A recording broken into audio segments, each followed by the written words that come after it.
ஆண்டவர் இயேசு கிறிஸ்துவுக்குள் அருமையானவர்களே, இறை வார்த்தை பகிரும் நிகழ்விற்கு உங்கள் அனைவரையும் அன்போடு வரவேற்கிறேன். பொது காலம் 26வது வாரத்திலே அக்டோபர் மாதம் 4ஆம் தேதி மாதத்தினுடைய முதல் வெள்ளிக்கிழமையிலே இன்று நாம் இருக்கிறோம்.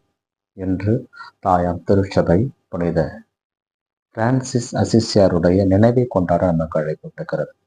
சிறப்பாக இன்றைய திருவழிபாட்டு நிகழ்விலே யோபு புத்தகத்திலிருந்து முதல் வாசம் நமக்கு கொடுக்கப்பட்டிருக்கிறது.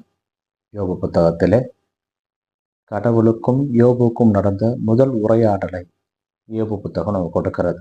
கடவுள் யோபுவோடு உரையாடுவதை நாம் இங்கே காண்கிறோம். சிறப்பாக யோபு நேர்மைமிக்க மனிதராக இருந்தாலும் கடவுள் மீது சரியான ஒரு புரிதல் இல்லாதவராக இருப்பதை நாம் காண்கிறோம். அப்பொழுது யோபு ஆண்டவரிடம் பதிலளிக்கிறார். ஆண்டவரே, எனது வாயை நான் பொற்றிக்கொள்வேன், இனி பேசவே மாட்டேன் என்று தனது